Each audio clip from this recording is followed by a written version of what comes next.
la tatu tapo i atu i le tua. Tatu te talo.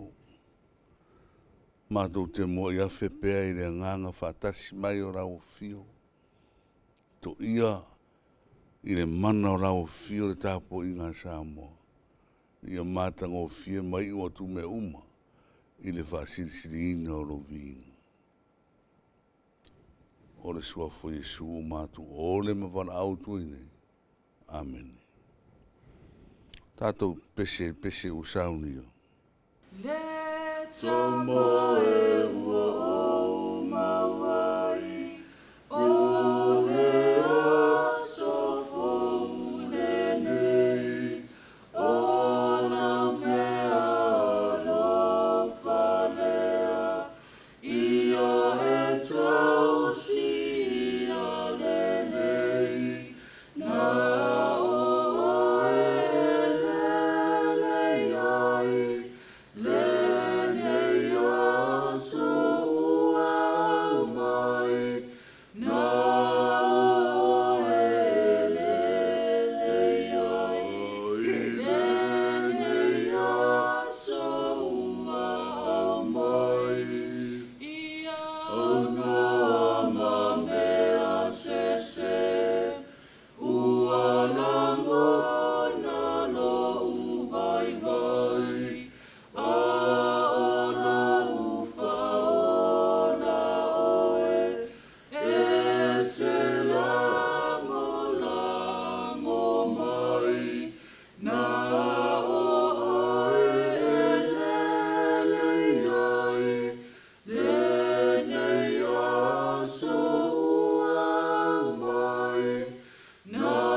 Ora tu foi tau mure nei aso, ma ora tu se profeta o Hosea, ora nung ta upu momua, o te foi tau ina ni nai foi upu, ma ili foi upu momua whaangata ri se furu mo le tasi. O fionga pa ia aro tātu ori. O le fionga le li nao o atu ia Hosea le atari o peri, i ona pō usia. I o atama, a asa, ma e sekia, o tupu o yuta. O na pōfo i po amo le atari o asa, le tupu o Israelu. O le amatanga o le fionga, a le li a Hosea. O whetarai mai le li a Hosea, alu ia oe. Ia e whaia vai i te whine taritane. Ma ia whai mau le whanau o le whaitaanga. O wā o matua whaitaanga raware nu o ese leri. Nā rule o ia o whai mana wā O ko Mary, le a fine o tipelaina. Ua tō i foi o ia o whanau mai eiro nā tari. O fitalai mai foi le li ia te ia. Ia e whai ngoa ia te ia o Israelu. A wā o toi titi. A wā e toi titi. O na o tau ia tuai lea o le toto Israelu. I le a inga o ieu. O te whao mo tia foi le maro le a inga o Israelu. O le aso o te ngau iai le au whana Israelu i le vanu o Israelu. O toi tōfo o ia. O whanau le tamateine. O na whitarai mai leo o le li ia te ia. Ie whai ngoi ia te ia o loru ama. A wā o te le toi lofa atu i le ainga o Israelu. Ai o te matua ave ese i latou. Whamria mai le nganga o le tua. Ia nā whionga whaitawina o le nei fwoi asu. Ai o le au tū mo le aso tōna i nei. Aso muri fwoi nei o le nei masina o lo whapea mai. O i ngoa o ti ngā ma loto nuti mo moia. O i ngoa o ti ngā ma loto nuti mo moia. The names of pain and heartbreak. Ia o lo manino le nei lawa le tusi. Mai o le fina ngano fo i leo le atua. I ngoa e whai ngoi nai. Le whanau a Hosea ma o Mary. Ko Mary. Ua pule lava le atua. Ua fo lo au mai manino lava. Ma wha mana ma lama atu i a Hosea. Le uwinga o lana fitalenga mana upu uma. O whai atu i lana profeta. Mua. O ia wha tonu pēr le whai puiponga a Hosea ma ko Mary. O wha matala u ili foi le winga o le whawhine o le ana ano nofu. E le o se whawhine le lei i le langona wha Samoa. Wa oro o mai lava le upu whaitaanga o le whawhine taritani. O le whanau o le whaitaanga. Wa o matua whaitaanga rawa le nuu. Wo ese leri.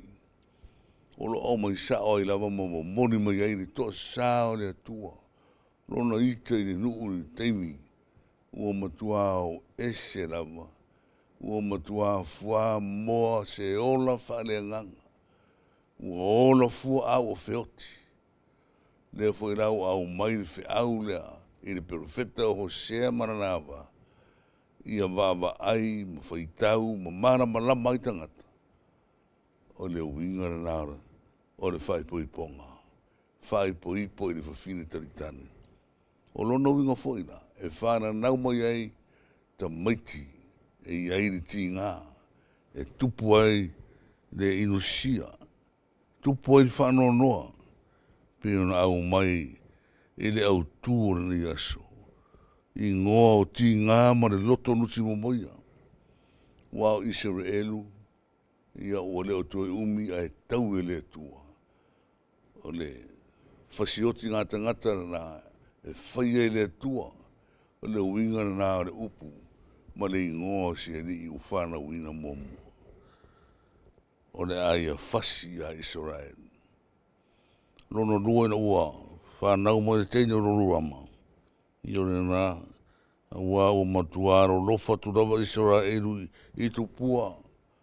O tua ifo i tu pua ma whai mana tu pā.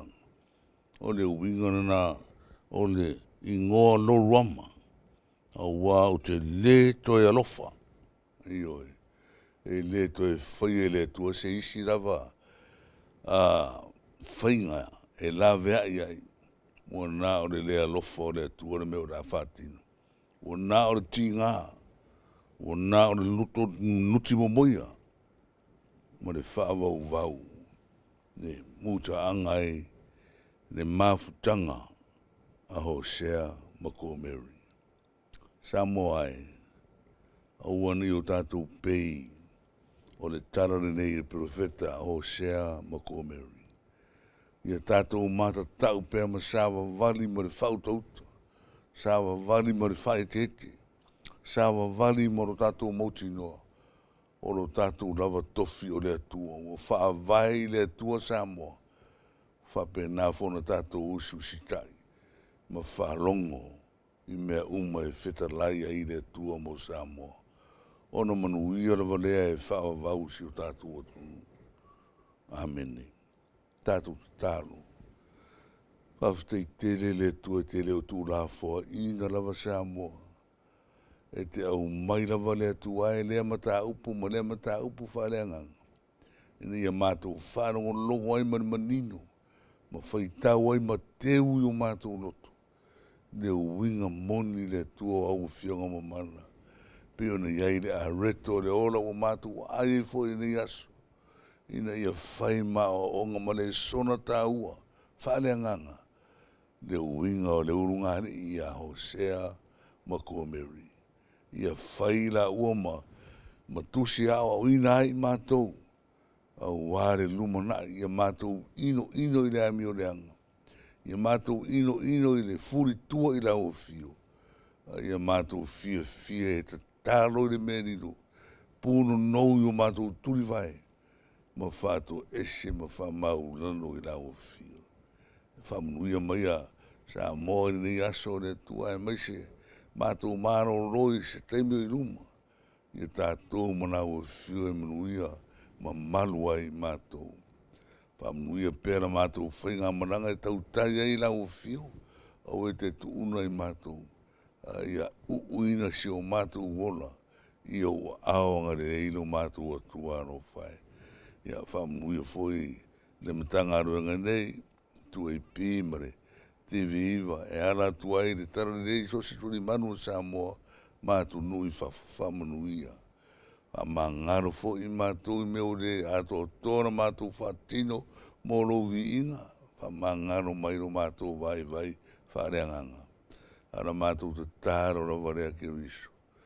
Mātou mana tua nisi o iai whanono anga i nei asu. Wha maise ma wha mawhana whana i nātou i nonofu. O mātou te tāro i e sua fo e sūre ni whaora. Tu mau o mātou runga marawara manuia oile tua tamā le alo maranganga sa nei whaavavau rawa. Amen. Amen.